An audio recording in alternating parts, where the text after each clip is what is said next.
ज्वाला माँ के अद्भुत भक्त ध्यानु के चरित्र सुनाता हूँ। जब भारत में मुगल सम्राट अकबर का शासन था, उन्हीं दिनों की यह सत्य घटना है। नवदान ग्राम निवासी माता का एक सेवक हजार भक्तों सहित माता के दर्शनों के लिए जा रहा था। इतना बड़ा भक्त का समूह देखकर बादशाह के सिपाहियों ने चांदनी चौक दिल्ली में उन्हें रोक लिया और अकबर के दरबार में ले जाकर भक्त ध्यानु को उपस्थित किया। अकबर ने पूछा, तुम इतने यात्रीगण को साथ लेकर कहाँ जा रहे हो? भक्त ध्यानु ने हाथ जोड़कर बोला, मैं माँ ज्वाला के दर्शन के लिए जा रहा हूँ। मेरे साथ जो लोग हैं वे भी माता के भक्त हैं और यात्रा पर जा रहे हैं। अकबर ने ये सुनकर कहा, ये ज्वाला माँ कौन है और वहां जाने से क्या होगा? भक्त ध्यानु ने उत्तर दिया, महाराज, ज्वाला माँ संसार की रचना एवं पालन करने वाली माता है। वे भक्तों की सच्चे हृदय से की प्रार्थना स्वीकार करती है तथा उनकी सब मनोकामनाएं पूरी करती है।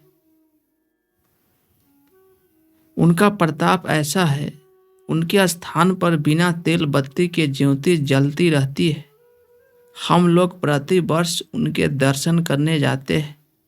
अकबर बोले, तुम्हारी ज्वाला माँ इतनी शक्तिशाली है, इस बात मुझे विश्वास कैसे होगा? आखिर तुम माता के भक्त हो, अगर कोई चमत्कार दिखाओ तो हम भी मान लेंगे।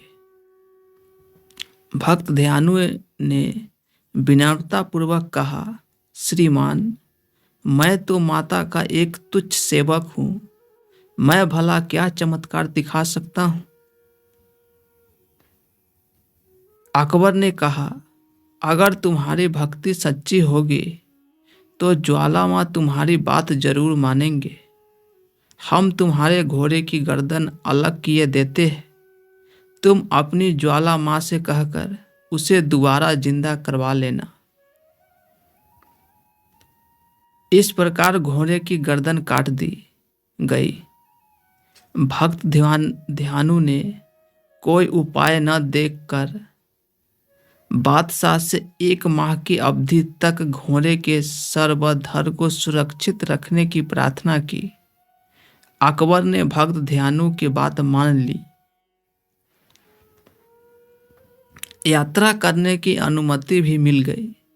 बादशाह से विदा लेकर भक्त ध्यानु ने अपने साथियों सहित ज्वाला माँ के दरबार में जा उपस्थित हुआ। स्नान पूजन आदि करने के बाद रात भर जागरण किया। प्राप्त काल आरती के समय हाथ जोड़कर भक्त ध्यानु ने प्रार्थना की, हे मातेश्वरी, आप तो अंतर्यामी है। बादशाह मेरी भक्ति की परीक्षा ले रहा है। मेरी बात को सत्य करना। मेरे घोड़े को अपनी कृपा व शक्ति से जीवित कर देना। चमत्कार प्रकट करना। अपने सेवक को कृतार्थ करना। यदि आप मेरी प्रार्थना स्वीकार नहीं करेगी तो मैं भी अपना सर काटकर आपके चरणों में अर्पित कर दूंगा, क्योंकि लज्जित होकर जीने से मर जाना अधिक अच्छा है। यह मेरी प्रतिज्ञा है। कृपया आप उत्तर दे। कुछ समय तक भक्त ध्यानु मौन रहा। कोई उत्तर न मिला। इसके पश्चात भक्त ध्यानु ने तलवार से अपना गर्दन काटकर ज्वाला माँ को भेंट कर दिया। उसी समय साक्षात ज्वाला माँ प्रकट हुई और भक्त ध्यानु का सर धड़ से जुड़ गया। भक्त जीवित हो उठा। माता ने भक्त से कहा, दिल्ली में घोड़े का सर भी धड़ से जुड़ गया है। चिंता छोड़कर दिल्ली पहुँचो और जो कुछ इच्छा हो वर मांगो। भक्त ध्यानु ने माँ ज्वाला के चरणों में शीश झुकाकर निवेदन किया, हे जगदम्बे, आप सर्वशक्तिमान हैं, हम मनुष्य अज्ञानी हैं, भक्ति की विधि भी नहीं जानते, फिर भी विनती करता हूँ कि जगत माता, आप अपने भक्तों की इतनी कठिन परीक्षा न लिया करे। प्रत्येक संसारी भक्त आपको शीश भेंट नहीं दे सकता है। कृपया करके हे मातेश्वरी, किसी साधारण भेंट से ही अपने भक्तों की मनोकामनाएं पूर्ण किया करो। भक्त ध्यानु के ऐसा कहने पर माँ ज्वाला ने कहा, तथास्तु। अब से मैं शीश के स्थान पर केवल नारियल की भेंट व सच्चे हृदय से की गई प्रार्थना द्वारा मनोकामना पूर्ण करूंगी। यह कहकर ज्वाला माँ अंतर्धान हो गए। इधर तो यह घटना घटी, उधर दिल्ली में जब मृत घोड़े का सर्वधर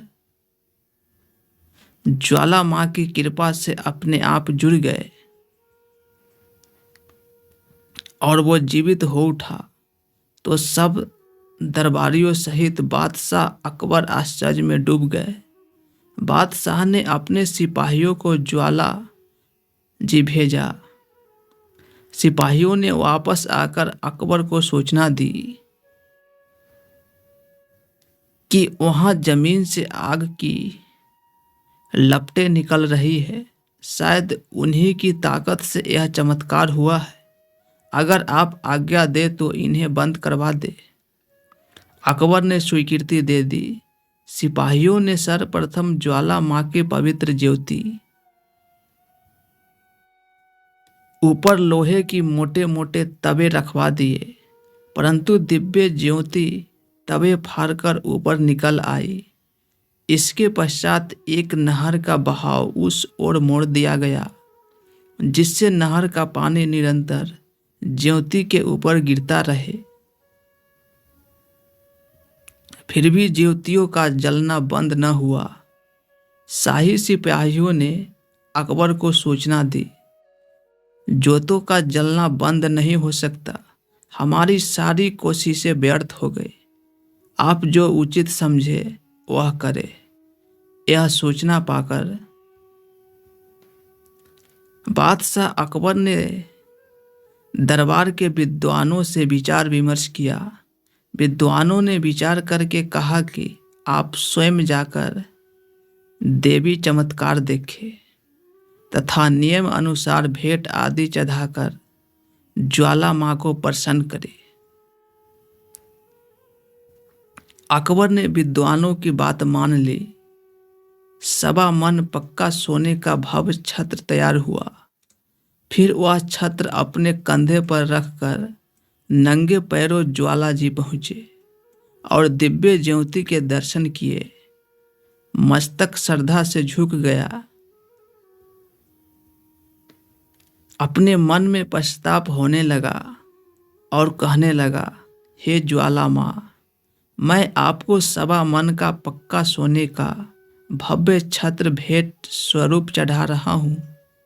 आज तक किसी राजा ने आपको सवा मन का पक्का सोने का भव्य छत्र भेंट नहीं किया होगा। कृपा मेरी भेंट स्वीकार कीजिए।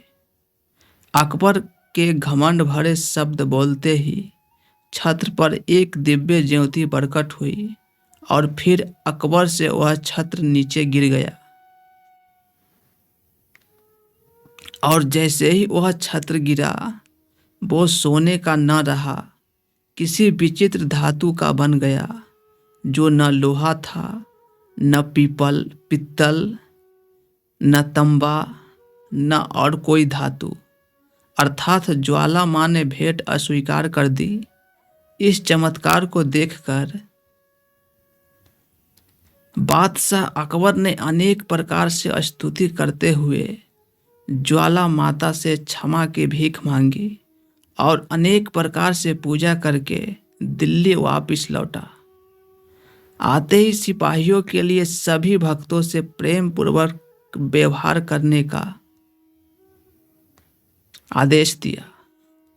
अकबर द्वारा चढ़ाया गया खंडित छत्र ज्वाला माँ के दरबार में आज भी पड़ा देखा जा सकता है, जो देखने से सोने का प्रतीत होता है। भार भी सोने का ही है, पर किसी भी धातु का नहीं है। यह आध्यात्मिक ज्ञान की बातें आपको कैसी लगी है? अभी के लिए इतना ही। तब तक जय श्री कृष्णा।